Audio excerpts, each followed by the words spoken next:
Welcome back to another edition of the Night Report podcast. I'm your host, Mike Broadbent. Joining me once again is my co-host, Richie O'Leary. Big time commitment yesterday in four-star running back out of the state of New Jersey, John Forster. As we're prepping today, we got another commitment coming up the official visit weekend. So we have a commitment from DB Kaylib Singleton. He is a Florida native. We'll get into him. I want to shout out all the dads out there. Happy Father's Day if you're listening to this on Sunday.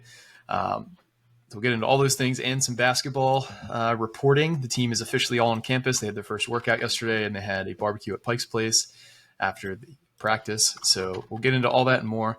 But first, this podcast is presented to you by Night&Day Apparel.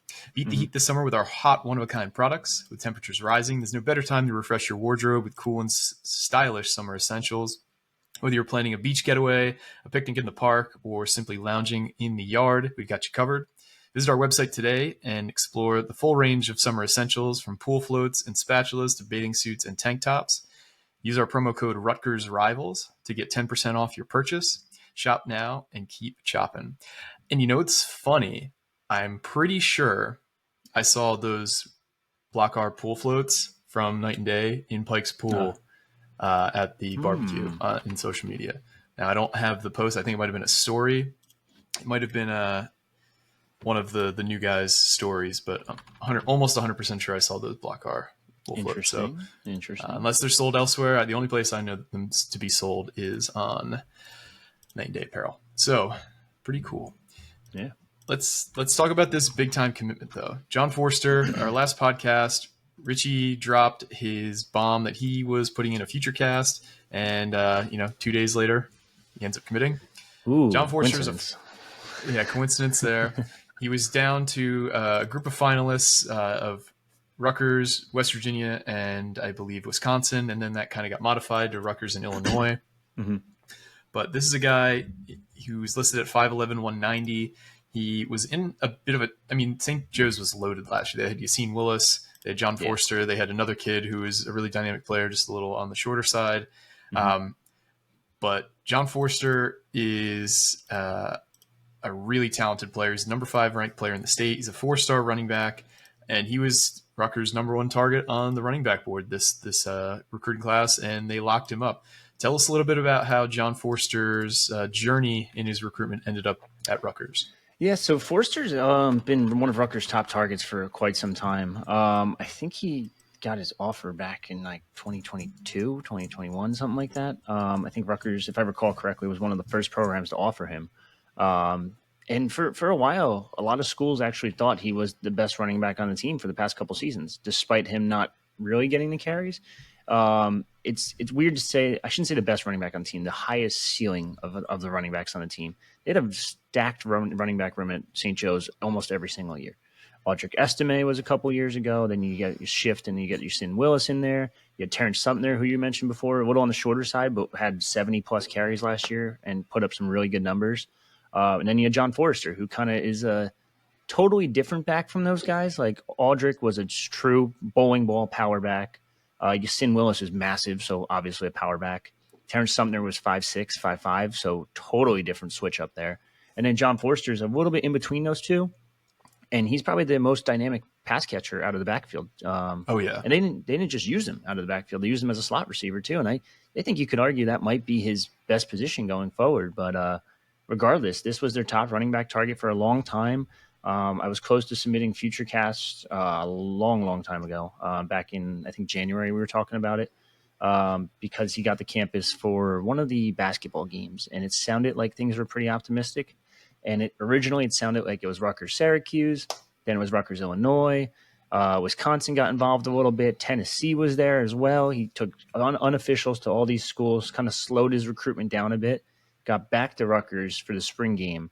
And that was kind of, quote unquote, what sealed the deal. But he still wanted to take officials to make sure everything was like status quo and make sure like, hey, I'm making the right decision. He did this the right way. You don't really hear that often with a lot of high school recruits, but he did it the right way. Went to Illinois last weekend and went to Rutgers this weekend, or went to Illinois last weekend, and then that was it. Kind of just sealed the deal. Was part of this May 31st commit bonanza, I think we called it. There's like 19 kids on campus. I think 16 of them are now committed to Rutgers, and there's still a chance for more.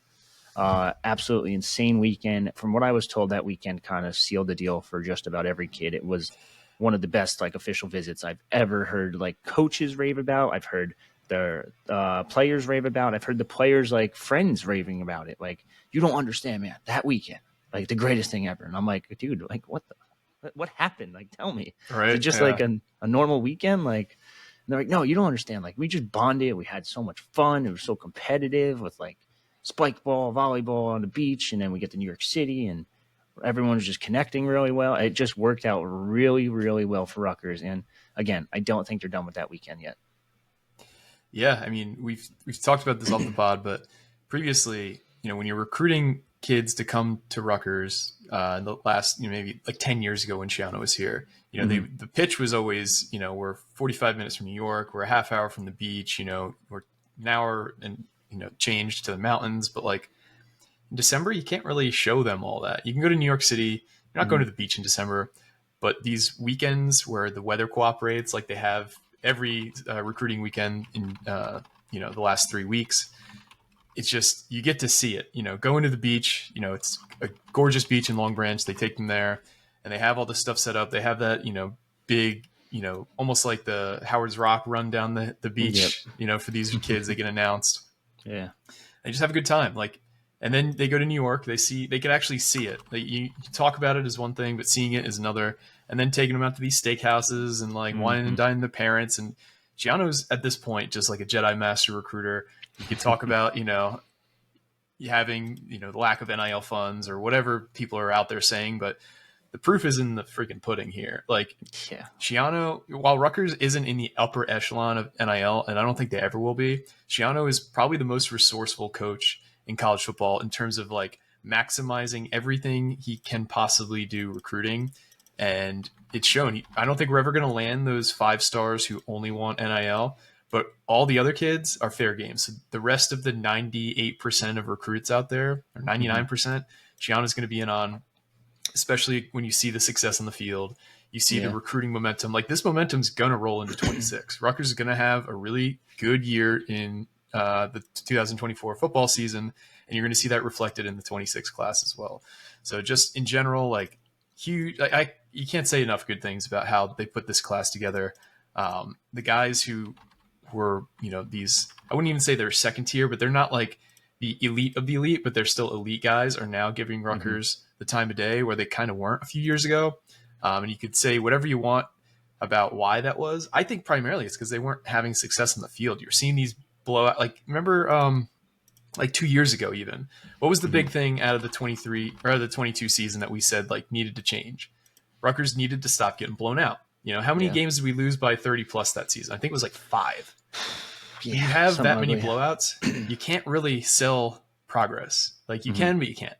If you go 5-7, but 5 of those 7 losses were by 30 plus points, it's a really tough sell. Last year, you saw that kind of breakthrough. Rutgers didn't really get its doors blown off in any game last year. Yeah. Every single game that Rutgers lost last year, except for the Michigan game, was within 1 score in the fourth quarter. So Rutgers has made substantial progress. They won a bowl game, and now kids can actually see, oh yeah, he's not just like, feeding us a line of BS. This is like, okay, we do have momentum. We do see substantial progress. You see guys getting drafted now in Max Melton. Yeah. The progress is there. It's not imaginary anymore. It's not a sales pitch. It's actually something you can put down on a resume. Whereas in the past, it was just kind of ethereal. Like, kids had to believe. Now they can see it. Yeah. And I mean, like you said, the blowouts obviously didn't help. Like, when you see Rutgers, like with Chris Ash getting blown out by like 50 points, like you see that and you're like, what the fuck? Why would I want to go play there? I could be the best guy there. I could probably start right away, but at the same time, I'm going to be miserable. No one likes losing at the end of the day. Yeah. Yep. And then the NIL thing, like most of these kids now have agents, like, and most of these commits have agents. You can't tell me that this isn't a little bit NIL related. And even if it is, who cares? That's a nice, like, little flex. Now it's like, holy shit. I don't know if you saw the article the other day, someone posted on Twitter, and I can't quote it because I don't know who it was exactly, but they're like, is Rutgers winning the NIL race in football right now on the recruiting trail? And it's like, yeah, kind of. Yeah. This is honestly, we thought NIL might have screwed Rutgers more than anything. I think it might help more than anything, especially with revenue sharing coming too. I cannot wait to dunk on Stuart Mandel again for that total hit piece he wrote last year before That the season. dildo. After I could say that. after the season that Rutgers is going to have across the board next year, it's going to be sweet vengeance. But yeah, I kind of want to just touch on John Forster's game a little bit. He reminds me a lot of how like DeAndre Swift was used at Georgia, where he was lined up all over the field. He was primarily used as a pass catcher and like kind of a a change of pace running back. I don't think John Forster's going to ever be a bell cow, which is fine because you don't want him to necessarily have to take that beating running through the middle of the field, because that's not like where his elite traits lie. His elite traits lie in the receiving game. He looks so smooth as a receiver. He was running like dig routes and corner routes and just catching it with like no problem at all on his tape. It's also they're lining him up all over the field, getting mismatches. Him getting covered by a linebacker and just streaking down the middle of the field. He just hits a ton of home runs. He's got track speed. I know he doesn't run track. At least I haven't found any track times on him. But he is just a home run hitter, a guy that you probably want to just kind of line up across the formation. I really like this commit. I'm super hyped about him. Yeah, let me see if I can pop this up, because I've been able to see him quite a few times actually this offseason so far. Kind of here, I could just pull this one up just to display some of his receiver skills, I should say. Where is it? So this is camp footage from the Rivals camp, yeah, right? No, this isn't the Rivals camp. This is the Zone 6 camp, but just a breakaway speed, it's just right there, and then look at him track that ball. He's just a really good route runner. He's got hands that are like glue, and then the speed at the end of the day, it's unmatched. I really think he might be a damn good receiver in the slot next year, whenever he gets to Rutgers.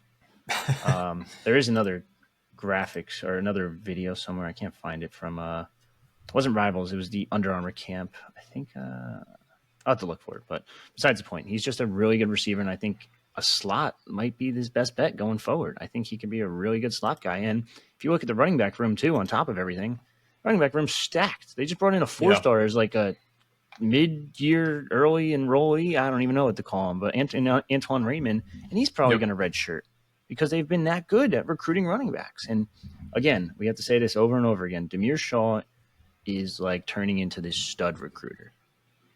He's landed Antoine Raymond. He's landed this guy. He's the main recruiter for some of these other guys too down in Florida. He's just a next level good right now. We hinted at it a couple years ago when he got the job. He's not there yet, but he could get to the Fran Brown level. And I think you're starting to see him approach and getting closer and closer to a Fran Brown, a Jeff Hafley type level recruiter. Yeah, he's got a ton to sell too. We talk about the ethereal versus the resume. Yep. He just was the coach who took a middle of the pack running back on his own team to the leading rusher in the Big Ten, which is a conference that produces tons of running backs in the NFL. Yeah. And that was just in his first year as the running backs coach. And that is a pelt that you can point to on the wall and say, look what I did for Kyle Monangai. You've got way more talent than Kyle Monangai. And that's not a dig at Kyle, but I think Kyle is so much about just grit and determination, and he's got plenty of talent, don't get me wrong, but he is not an elite athlete. He's just a guy who's gonna, I think Greg said it best when he's talking about the guy when he's comparing Ray Rice to Kyle Monangai and Raymond Beam's pod. He's I would say the thing they have most in common is they wear defenses down, and those 3-yard runs in the first quarter turn into 8 15-yard runs in the fourth quarter, because he's just never going to quit, and he's going to wear you out, and that's how he wins. But Forster has these elite traits that I don't think really anybody on the roster has right now. So really excited about this. This is a very good game. And we keep forgetting about other guys too. I know Mangan guys probably will be gone 100%. You have Sam Brown with another year or two. Well, technically this year and then another year. And Jashawn Benjamin was showing flashes. This running back room is going to be insane. Edgar Reager's starting to be getting a little hype this spring. Gabe Winovich got some snaps this spring. This, it's not going to stop. And as long as you have Kirk Shiraka running the offense, it's going to be just running back after running back after running back, I feel like. Yeah, we're in a great place, guys. Rutgers athletics are on the up and up. Very excited for this upcoming season. But all this hype about Forster, we did get another commitment today from the official visit weekend, the first of the official visit weekend. There probably will be more just because that's been the trend. But this guy who committed is named Kaylib Singleton. He's a cornerback out of Florida. I knew you said he just might have transferred, so I don't want to get his high school wrong. So tell us a little bit now. He's at Oakleaf High School, and he's out of Orange Park, Florida. Tell us a little bit about Kaylib Singleton. So he is a Jacksonville native, longtime Florida lean. He's visited Florida a ton of different times. Was actually just on their campus 3 weekends ago. Yeah, 2 weekends ago. May 31st for an official visit. I don't know where he slots on Florida's board or whatever, but Rutgers just got in with him, offered him not too long ago, and just got him to campus this weekend. And just like most of these commits, it was his first time to campus, and that was it. They sealed the deal. Defensive back recruiting has been at a different level for Rutgers this year. Mark Orphe's emerging as a top DB recruiter as well. I know I hyped up Demir Shaw, but Orphe has to get his flowers too because he's been great on the trail. There's a reason he's almost gotten poached twice in the past 2 off seasons. You could say 3 times technically in the past 2 off seasons because we know SEC schools were after him and ACC school was after him. A lot of Southern schools want him. He worked for Nick Saban for a reason. Nick Saban knows coaches, I would say, probably better than anyone. Plus, you get to learn under a guy like Greg Schiano, who's produced, like you mentioned before. Max Melton is a second-round pick. They're probably going to have another couple draft picks. And Robert Longerbeam, the safety room, is going to have a couple draft picks this year. And Flip Dixon, Shaquan Loyal. You can maybe argue Desmond Igmanosin will be an NFL guy at some point. But Kaylib Singleton is just a speedster corner, tall, lengthy, a little on the skinny side, but every high school kid is. 6'1", 170-ish. I think he was 6'1", 167 officially at the Rivals camp this spring. But, I think this is just a very good get. This kid had so many offers. And you get to beat out not only Florida, you get to beat out Syracuse as well because he just visited there the weekend before. And Michigan was supposed to host them next weekend, and that got canceled completely. So this is Michigan just offered, by the way, May 29th. So it tells you they were pretty serious about him because they just offered him, wanted to get him to campus. Now they can't. So, I mean, I guess they could technically, but the visit's canceled.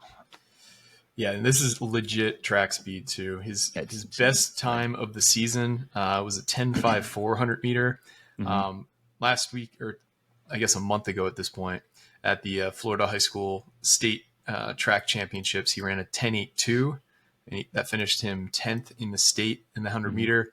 So I don't know if the 10.54 was wind aided or anything like that, but anytime you are in the whatever your state is, as long as it's big enough, as long as it's not like, I don't know, I don't want to disparage any state, but I'll just throw Montana out there because I don't think there's any Rutgers guys on Montana. If you're finishing 10th in the state in Montana track and field. Okay, that's right. Is there a kid? No, there's just, it kind of has nothing to do with Rutgers right now. I know a lot of schools are showing interest in him, but there's like a borderline 5-star in Montana next class. I'm just saying. That's crazy. It's insane. But finishing 10th in the state in the 100 meter in Florida is a huge accomplishment. So that shows just the level of speed he's got, which obviously Schiano has prioritized not only in this class, but in his entire coaching philosophy. There's certain things you can't teach, in my opinion, and one of them is speed. So really excited about this.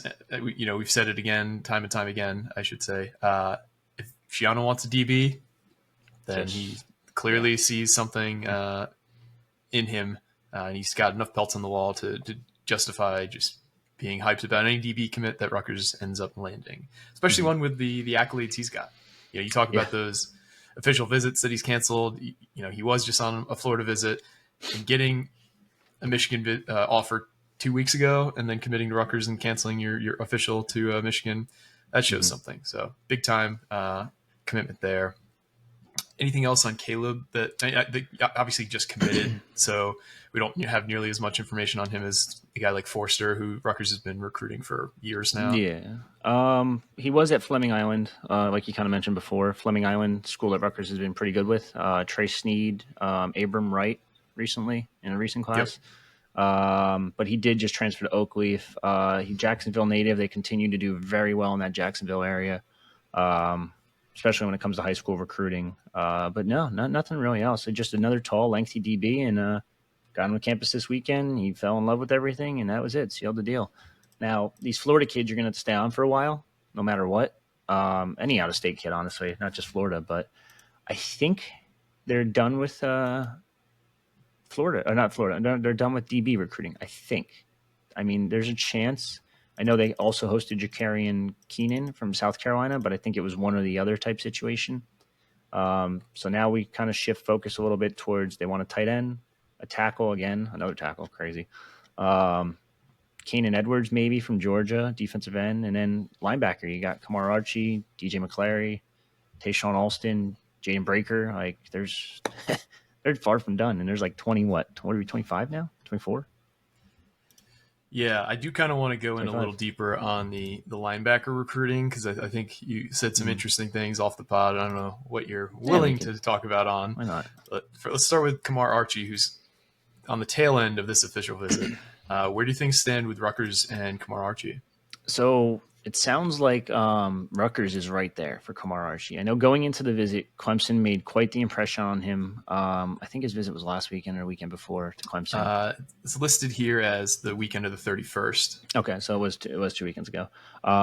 It's Clemson or Rutgers right now. Clemson made a heck of a pitch to him. They're going all out for him because they're struggling because, they don't do NIL. They don't do NIL. They can't get their top recruits' names right on the visits. Yeah, that was bad. Yeah, I don't know if you guys haven't seen that. David Sanders, Jr., who's like the top offensive lineman in the entire country, was at Clemson this weekend, and they misspelled his name on the place card. And it's like, dude, you have one job. Right. I don't think it was that big of a deal, but I think he posted it, and I don't think anyone recognized. Like, he didn't post it as like a slight. I think someone just screenshotted it. I was like, "Yo, they spelled your name wrong."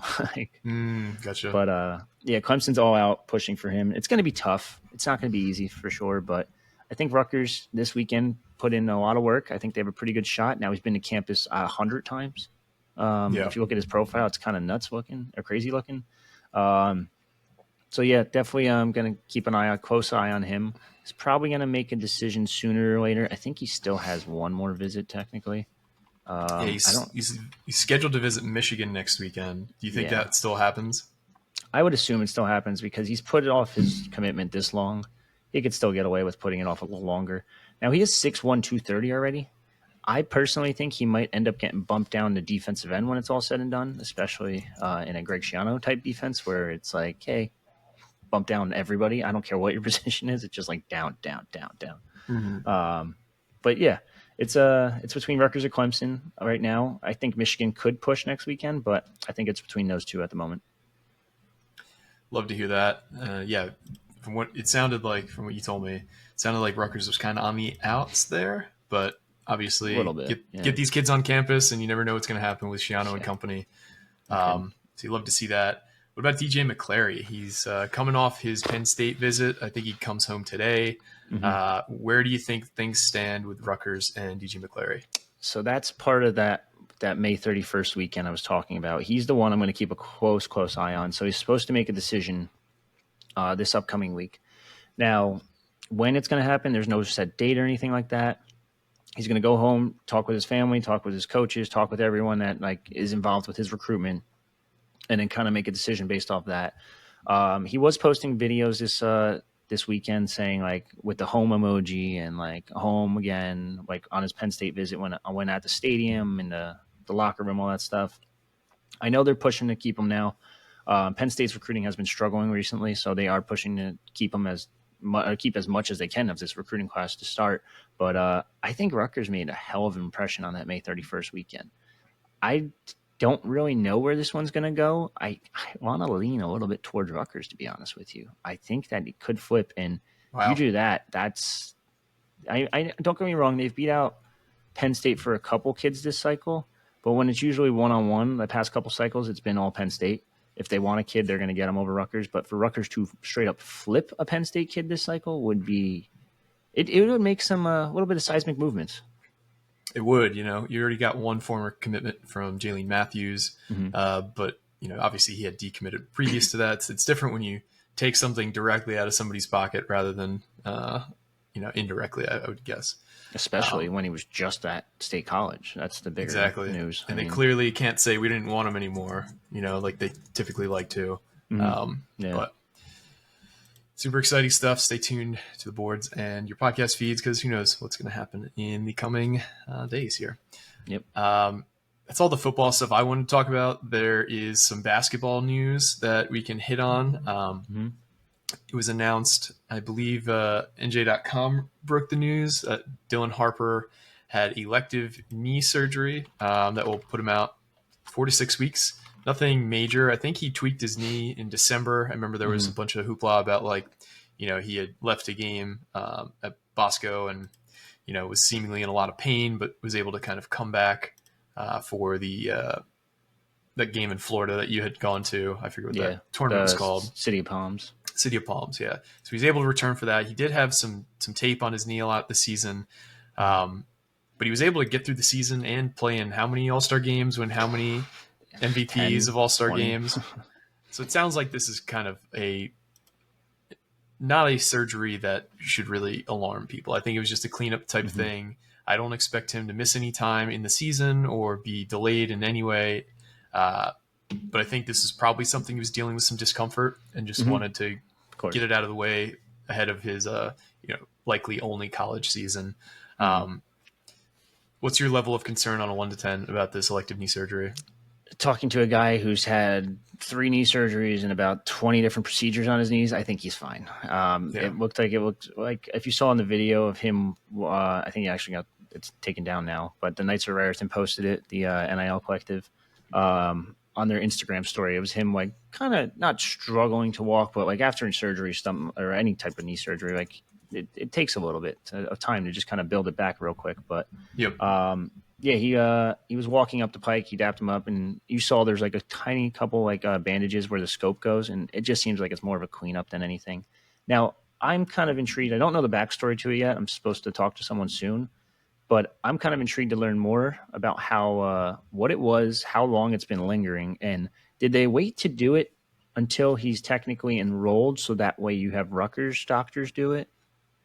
Instead of your own doctor. I think that, you trust Rutgers doctors more than anyone, right? I would think. I would imagine. Cream of the crop. So I would assume that's probably why they waited till this long. I know people were questioning, what the fuck? Why is he doing it now? They need to gel. Oh my God, they're not going to gel. What's going to go on? Relax. They're going to gel. They're still hanging out all the time, as you can see. It's not that serious. 4 to 6 weeks is more like he probably could go sooner if he had to, but it's 4 to 6 is just precautionary. And 4 to 6 is nothing. And that still puts him back on the court roughly August 1st. And you have all of August, all of September, all of October. I'm not too worried about it. And it's not like he's going to be, sequestered somewhere. He's still at practice. He's still watching everything, learning how things are going to be set up. I'm not worried about it. He's already played with Ace how many times? That's the main connection you want to make sure is good. Yeah. But the team did report in full. So they have 12 scholarship guys right now. They had their first practice yesterday. There was a bunch of social media stuff that came out about that in terms of videos that the team posted. Ace putting up a lot of dunks. There was, I think, pictures of all the guys, the men's basketball team's Instagram account put up. I was more interested to see what shoes each guy are wearing. It seems like the Harden Volume 8s are the most popular on the team. I was surprised there weren't more guys wearing the Ann Edwards signature shoe. I think Martini was the only one wearing those. It'll be interesting to see if we get any kind of unique custom gear next year from any of those top shoes at Adidas. Is there anything that intrigued you from that first social media drop from the Rutgers team? Yeah, I'm going to pop it up actually real quick. The fuck's this guy been doing in the off season? Oh my God, yeah. Jeremiah Williams, what the I thought it was Emmanuel Ogbol for a minute. Yeah, Jeremiah Williams looks yoked up. He looks like he's been in the weight room for sure. Yeah, new practice jerseys too. Not that matters, but they're new. Yeah, like you said, these Harden 8s. Who else? Who was wearing Martini? You said, the A1s or A1s, A2s. I think they're the ones still. Yeah.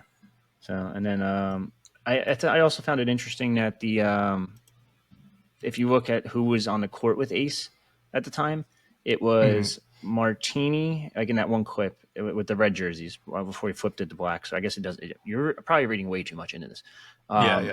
Martini, Ace, Emmanuel, Jamichael, and Jeremiah. Okay. Now, mind you, no Dylan. So he flipped Dylan probably with Jamichael, and boom, look at that. The starting lineup I projected. So just saying. Yeah, I also think they're probably going to, like you said, this isn't something you could take to the bank, but they're probably going to play with so many rotations and so many lineup combinations this summer that this is the time to do it. You got to see which guys work together and which guys you might want to kind of, I don't know. I think this is a very versatile group in general, so I don't think there's going to be any combination that doesn't really work. But we shall see. Just the first day of practice, but the excitement's there, and I can only imagine the level of hype that's in that building right now. Because even in that clip, like, you know, of just I don't know if they were scrimmaging or doing drills, but everybody seemed to be pretty loud and animated, which is something that was lacking in last year's team for sure. I'm not going to play the volume, but because it gets way too loud for us, but you can kind of, it's just, PJ Hayes trying to PJ Hayes on him is just dumb, right? Yep. But I mean, you don't really have another 4-man kind of. I guess Dylan Grant maybe, but besides the point, like there's just no stopping him. And then you see like all these other Instagram accounts and Twitter accounts and all that stuff, like Overtime Elites, just like the first thing, like boom, they're gonna quote tweet it and reshare the video. And it's going to be like that all season long. You're going to see so many random hoops accounts that are just like you've never heard of in your entire life, just sharing Ace Bailey highlights, DylanHarper highlights, Ace Bailey highlights, DylanHarper highlights. Like, it's going to be fun. It's going to be a real fun year for all sports for Rutgers, honestly. Yeah, I'm really excited. Can't wait to hopefully see them in practice this summer. Trying to set that up still, but that's all I got. Is there anything that we missed that you wanted to hit on before we head out? I don't think so. Chris, I think it's Chris Hummer, if that's correct, how to pronounce it. Chris Hummer, BTN, posted his freshman to watch this season, and Benjamin Black was on the list. So I thought that was kind of interesting. I know we've talked about him. We've highlighted him quite a few times this spring. He's probably the best receiver this spring. I think I could say that now. If I can't, oh well. Oops. But, he's been phenomenal. He's such a speedster, and the crazy thing is you might have another guy coming in that's very similar to Stephen Murray. So just seems like I know Rutgers is going to lose a lot of guys after this season, but they're just kind of reloading. Yeah, really excited, especially to see those young guys this year, to see which guys rise to the 2 deep and get a lot of playing time, because it's going to be a battle. Like the guys who get playing time this year will have earned it more than most years at Rutgers, because there is so much veteran leadership ahead of them and so many guys who have been entrenched for a while that it's going to be fun. Can't wait. Yep. So wait and see. All right, everybody. Well, thank you once again for listening. Thanks to everybody once again who's rated and reviewed, who's told a friend, who's liked, subscribed. All those things really do help grow the channel, help grow the podcast. So we do not take any of you for granted. We thank each and every one of you. All the dads out there, happy Father's Day. I hope you get to enjoy it with you and yours. But for me and Richie, this has been another edition of the Night Report podcast, signing off.